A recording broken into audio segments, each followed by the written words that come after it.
Hi everyone, আসসালামু আলাইকুম। Welcome my Facebook page. কেমন আছেন সবাই? আলহামদুলিল্লাহ, আমি অনেক ভালো আছি।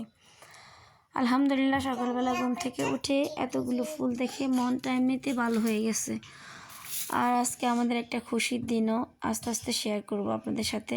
খুশির দিনটা জানতে হলে পুরো ভিডিওটা মনোযোগ দিয়ে দেখতে হবে, শুনতে হবে। তো আপনাদের মাঝে অনেক দিন পর আর একটা বড় ভিডিও নিয়ে আসলাম। ইতিমধ্যে অনেক কিছু ঘটে গেছে, সেগুলো আপনাদের সাথে একটু একটু করে রিলস আকারে শেয়ার করছি। আসলে বড় ভিডিও আকারে মেক করতে পারিনি সময়ের অভাবে। আপনারা সবাই জানেন, যারা আমাকে ব্যক্তিগতভাবে চিনেন এবং জানেন এবং আমার সাথে যাদের কন্টিনিউ যোগাযোগ হয়, তারা সবাই জানেন আমার ব্যস্ততা সম্পর্কে। এই জন্য বড় ভিডিও মেক করা হয় না, সেটা আপনারা জানেন। তো সকালে আপনাদের সাথে কথা বলতে বলতে চলে এলাম কিচেনে এসেই মাংসগুলো ভালো করে পরিষ্কার করে নিচ্ছি। আসলে আমার মেয়েটা অনবরত বাসায় কথা বলতে থাকে, তার জন্য কোনো ভয়েসে আমি ওভার করতে পারি না। এখনও দেখবেন আমার কথার মধ্যে তার কতগুলো কথা আছে। তো কি করার, আমার তো আগে হচ্ছে সন্তান, আমার সংসার, সেগুলোর পরে আমি নতুন করে একটা ফেস কিউট করছি। আসলে পেজের আগে ওরা, আমার সবচেয়ে প্রায়োরিটি হচ্ছে আমার সংসার, আমার ফ্যামিলি, আমার স্বামী, আমার সন্তান, এরপরে বাকি সব কিছু। তো এই জন্য ফেজের মধ্যে মেয়ের কথাবার্তা যাবেই, কিছু করার নেই। আপনারা সেগুলোকে ক্ষমা সুন্দর দৃষ্টিতে দেখবেন। আমার মেয়েকে তো আর আমি মারতে পারি না, আর আমাকে ওভাবে সময় বের করতেও আমার সমস্যা হয়, সেই জন্য।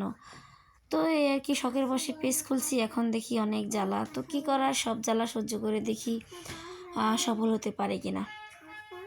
তো এই আর কি, কথা বলতে বলতে আমি আমার মাংসগুলোকে রেডি করে ফেলছি। এগুলো ম্যারিনেট করে রাখছি কিছুক্ষণ, সেটা তো আর পুরোটা সম্ভব হয় নাই দেখা। তারপরে কিছুক্ষণ পরে বসিয়ে দিলাম। এই যে মাংস রান্না হয়ে যাচ্ছে, আর রান্না করে নিব মুরগির মাংস আর শিং মাছ রান্না করব।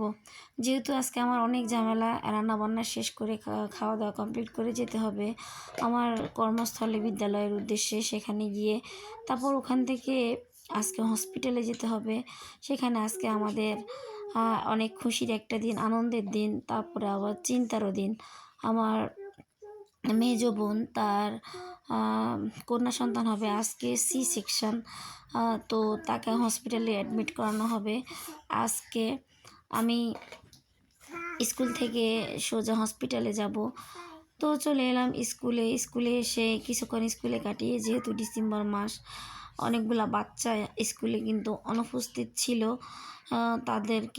তাদের কি অবস্থা খোঁজখবর নেওয়ার জন্য হোম ভিজিট করতে গেছি আমি আর আমাদের বিদ্যালয়ের আরেকজন সিনিয়র শিক্ষক মোহাম্মদ আতিকুর রহমান। তিনি লিখছেন তার কি সমস্যা, কেন যায় না, এই আর কি, সেই সম্পর্কে। তো ওখান থেকে তাড়াহুড়ো করে আজকে স্কুলটা কমপ্লিট করে ছুটি দেওয়ার পরে আসছি, 4টার পরে আসছি।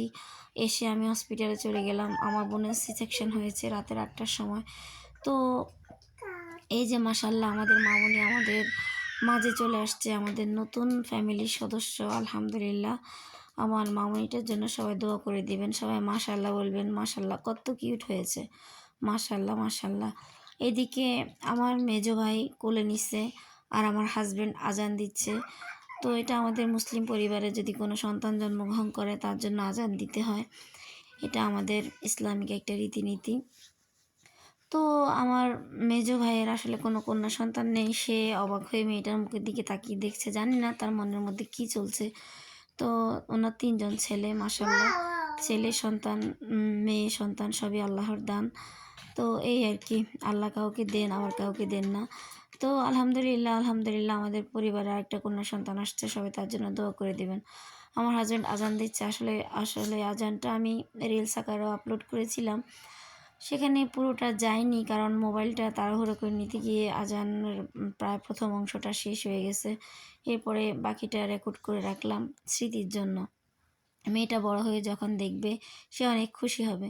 তো এই দেখুন আমাদের ফ্যামিলির কন্যা সন্তানগুলো, মাশাল্লাহ মাশাল্লাহ। আমার বোনের আরও 2টা কন্যা সন্তান আছে, আর আমার মেয়ে তাকে নিয়ে অনেক মজা করছে, অনেক আনন্দ করছে, মাশাল্লাহ।